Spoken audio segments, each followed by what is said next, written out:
The judges can make their comments.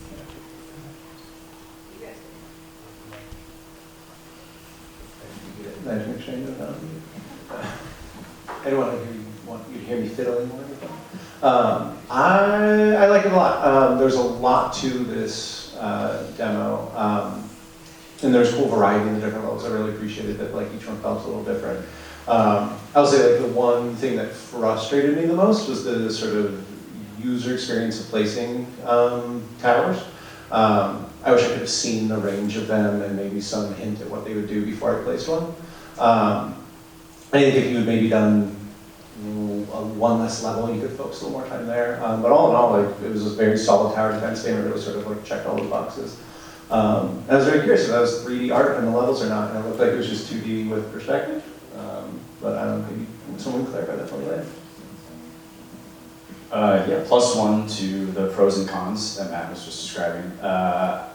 Yeah, I also want to just call out Skull Boss. That was a really fun surprise to have, and that like ties into the fact that the ritual and habit theme that was distributed, like I thought it was captured here really well, because the tower defense is all about creating those habits, creating those rituals that you will do in order to be more efficient. And I found myself getting lost for 30+ minutes just trying to like beat that Skull Boss and explore the game in its entirety. So really great job there.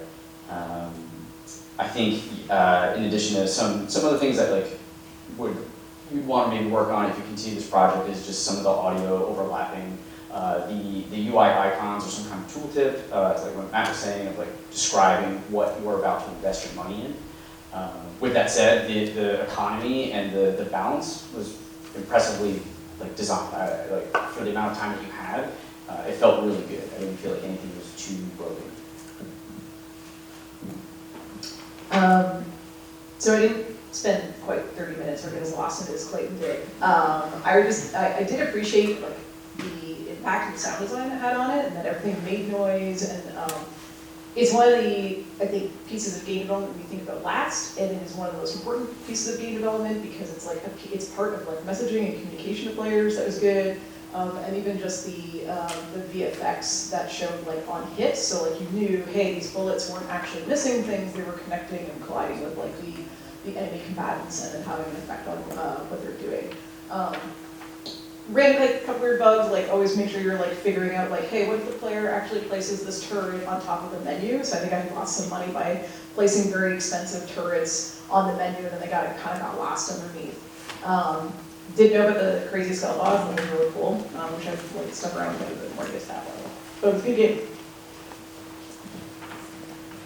Yeah, I think this was a very good design decision to go with a turret defense game. It creates a game loop extremely quickly that you can kind of iterate upon, and you don't need to create completely new features every time you want to add something. It's more, you have something, let's just make it again a little bit different. And that is really smart for when you only have 2 months to make something.